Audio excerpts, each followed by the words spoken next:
We begin in Gaza, where the Israeli military says it has withdrawn most of its troops from the Khan Younis area in the south.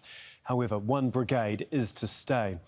And this is the devastation that has been left behind. It's not clear what is behind this pullout. Now, it comes 6 months after Israel launched its war on the Strip in what the International Court of Justice says is a plausible case of genocide. Now, the assault began after Hamas attacked southern Israel on October the 7th, killing more than 1,100 people and taking over 200 captive. Well, since then, Israel's bombardment of Gaza has killed more than 33,000 Palestinians, nearly half of them are children. Now, most of the population, around 1.7 million people, has been displaced. Now, another round of ceasefire negotiations is set to resume in Cairo. Israeli and Hamas delegations are expected to attend. Well, in a moment, we will speak with Tarek Abu Azum, who is standing by in Rafah in southern Gaza. But first, let's bring in Rory Challens, who is in occupied East Jerusalem for us. And first of all, Rory, can we talk about this troop withdrawal from Khan Younis? Has Israel actually explained what is behind this decision? Well, Tom, on the day that this war reaches the half-year mark, on the day that the Israeli military announces the deaths of 4 more Israeli soldiers killed fighting in Khan Younis, the military also announces the withdrawal of basically all ground troops in Gaza apart from one brigade. Now, an explanation for anyone who doesn't know about military divisions and brigades and battalions, etc. A brigade in the Israeli army is about 2,000 to 5,000 people. Now, this brigade is being left in the centre of Gaza, basically splitting the strip in two between north and south.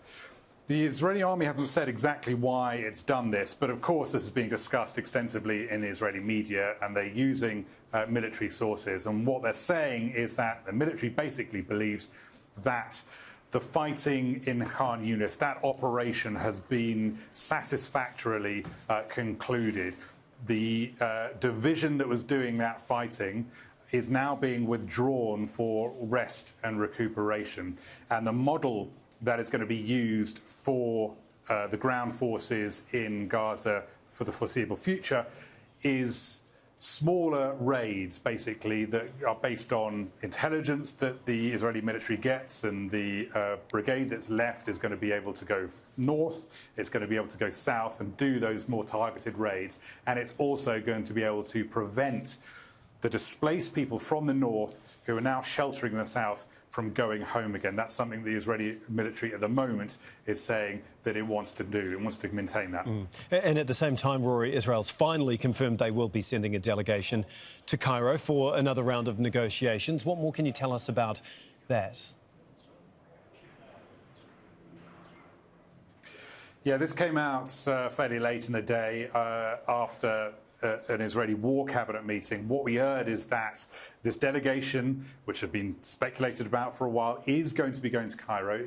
It's either leaving now or has already left, and they will be partaking in those discussions tonight in Cairo. It's a high-level delegation. It includes the head of Mossad, it includes the head of Shin Bet, the internal security force, the agency, and it includes some military people as well. What's different about this delegation is that it has what's been called an expanded mandate.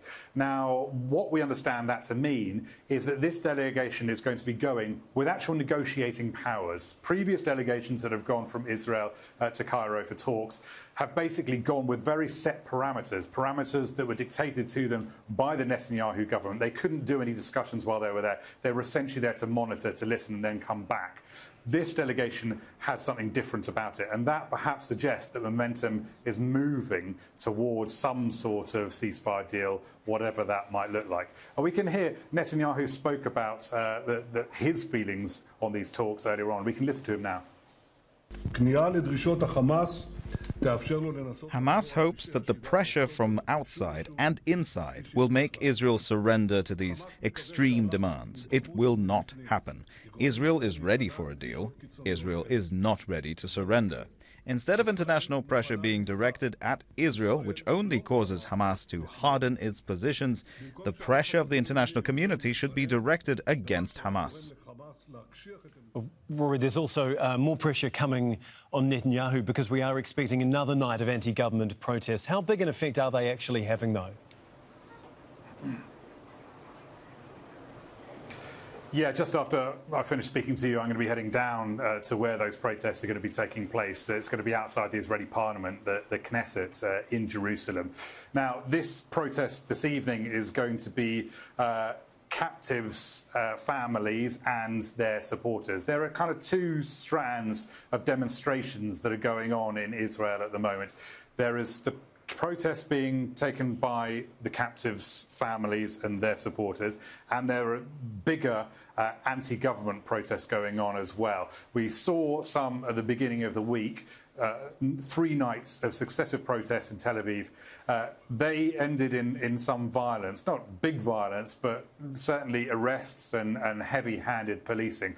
What we're starting to see happening in Israel at the moment is these two groups of protesters sometimes linking up to share their goals and share their aims. It's happening, of course, tonight while these Cairo talks are going to be going on. The general mood amongst the captives' families, of course, as it has been for ages, is that the government has not done enough to bring the captives who are still being kept in Gaza home. The anti-government demonstrations, well, they want something a bit different. They want to essentially unseat Benjamin Netanyahu. They want him to leave office. They hold him responsible for October the 7th, and they want a new start and a new government. OK, thanks so much, Rory. We'll let you go to those protests, and we will talk to you a little later on. Rory Challens for us there in occupied East Jerusalem. OK, well, let's go to Tarek Abu Azum, who is in Rafah in southern Gaza. And Tarek, can you just give us a bit of an idea of what it is like there since the pullout of Israeli troops from Khan Younis? Can you explain what has been left in their wake?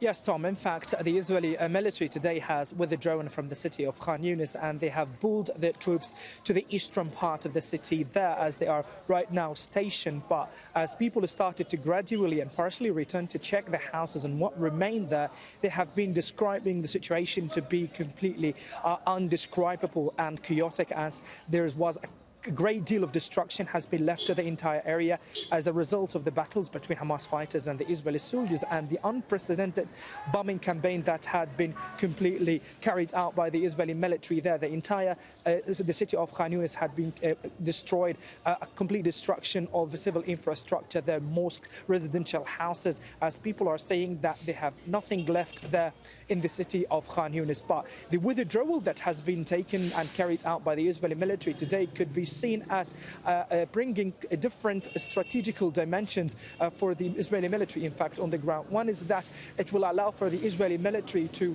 strategically carry out pinpointed and also precise deceptive military operations, similarly to what happened in Al-Shifa hospital after the Israeli withdrawal there. And also it will help people to return back to the houses in Khan Younis city after the withdrawal, and also which in turn will facilitate the process of evacuation for residents here in Rafah if there's going to be any potential military incursion for the city there. And it also will help the military to precisely carry out pointed strikes to eliminate Hamas operatives on the ground there. So similarly, right now what has been left in Khan Younis is completely sheer destruction and no sign of living there for people, and with complete change of the milestone of living for the majority of the people in the city of Khan Younis. Yeah, Terry, we've just been watching pictures of Khan Younis in the hours since the Israeli troops have left, and it really does seem, as you say, like nothing has been left to survive there. Now, as we know, it is 6 months since the war began. Can you just give us a sense of what it is like in Gaza today? Have people used it to take stock of what has happened and everything that has been lost in that time? Well, exhausted Palestinians who are completely right now being under unrelenting bombardment for at least 6 months of the war are right now tired and exhausted. They are no longer able to cope with the situation on the ground, specifically that the Israeli military had destroyed the majority of areas they have been operating, and we're talking about more than 2/3 of Gaza's population being displaced, and with more than 2/3 of Gaza's residential houses, civil infrastructure, and also talking about educational facilities being destroyed. We have been talking to people in the north, showing and describing the situation for us. They are saying that nothing of the milestone of living have been existing anymore. They have destroyed the majority of electric infrastructure, civil infrastructure. Alongside that, they have been also destroying the water wells that were feeding and providing people with water services. So generally, the milestone of living in Gaza have completely changed, as people only right now looking forward for a ceasefire that will help them to return back again to the houses in the north, and that can guarantee a full cessation of military acts on the ground, just to live peacefully without any further bombardment or casualties among civilians. Specifically, that more than 33,000 Palestinians have been killed since October the 7th, with more than 75,000 others being wounded till now. OK, thanks so much, Tarek. Tarek Abu Azoum for us there in Rafah in southern Gaza. Al Jazeera senior political analyst Marwan Bishara joins us again. As Tarek was explaining there, and as we saw in the pictures, the Israeli troops have basically left nothing left in Khan Younis. What do you think is behind the withdrawal? It could be any number of reasons. I don't think we need to read too much into it. I don't think we need to project too much into it. It could be, as the Americans and some of the Israelis are saying, a question of reshuffling. One brigade has to go out and rest and another one is replaced. That's been happening over the past 6 months. But it could also be redeployment into the north part of Gaza or to the east of Gaza in preparation, as the Israelis say, to an eventual Rafah offensive.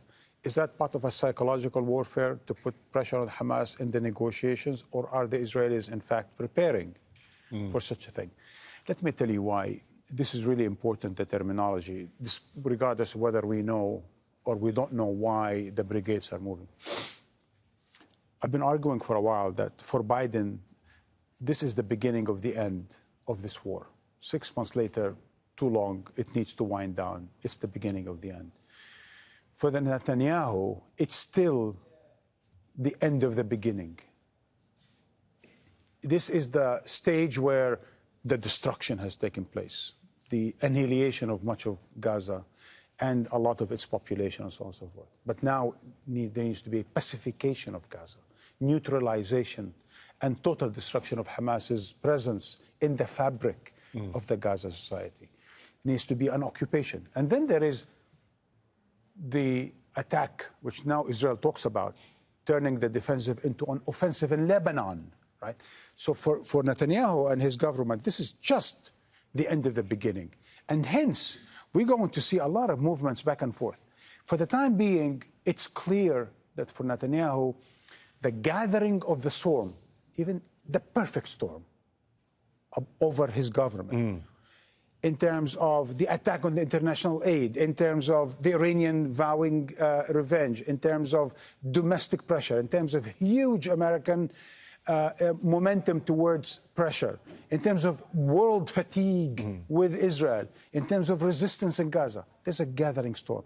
So I think Netanyahu would like to weather the storm at least for a number of weeks. And a deal will help him do that. Redeploying out of the hot areas in Gaza would also help him do that. So does that put more pressure on him and the Israeli delegation that is going to Cairo to try and negotiate something? Does that put more pressure on the Israelis to actually come away with something solid here?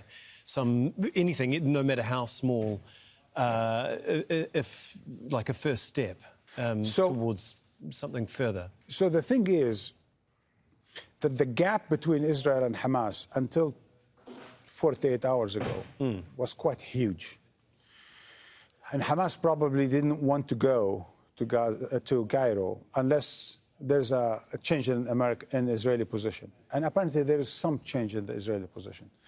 But if you notice from Hamas's statements, at least maybe I'm reading too much into it, I think there is a bit of a change in Hamas's declaration the past 24 hours. For example, they used to say, on the condition that Israel withdraws from all of Gaza. Now they say on the basis of, on the basis of Israel, on the basis of the Gaza displaced in the south moving back to their homes in the north. So there's a bit of change of accents, a bit of change of emphasis, but clearly there is an intention to get to something that, even if it's intermediate, whereby they can show results. The successful or the success of any such endeavor in Cairo will depend in part on the Qataris and the Egyptian, but mostly on the Americans that have to put and use leverage with Israel and try to arrive at bridging solutions. We heard from Rory Challens, our correspondent in Israel, basically saying that this Israeli delegation is actually going to Cairo with a lot more power than previous iterations have been in terms of being actually able to negotiate. What did you make of that? That was one of Biden's main demands in his conversation on the phone with Netanyahu. It's amazing how much we can hang on that damn phone call. But it is, or apparently was, one of the things that Biden demanded of Netanyahu, because he knew Netanyahu was going to play this game again and again and again. So the idea was you couldn't get any results unless the negotiating team has leverage, has a space to maneuver, right? Has the capacity, the authority to reach a deal. Now, the delegation is quite high-ranking. When you have the head of the internal security and the head of the Mossad, the exterior security, right? I mean, that's it. There's nothing else you can have in terms of reaching a deal. They don't need Netanyahu and his lackeys back in Tel Aviv to reach a deal. The idea that this is an expanded authority now for the delegation means that there is a better chance. But let's always remember that the situation is dire in Gaza. The gap between Israel and Hamas is huge. But there is interest and there is momentum of bridging the gaps, reaching a deal, even if it's an interim one. OK. Thank you so much, Marwan. As always, we really do appreciate it.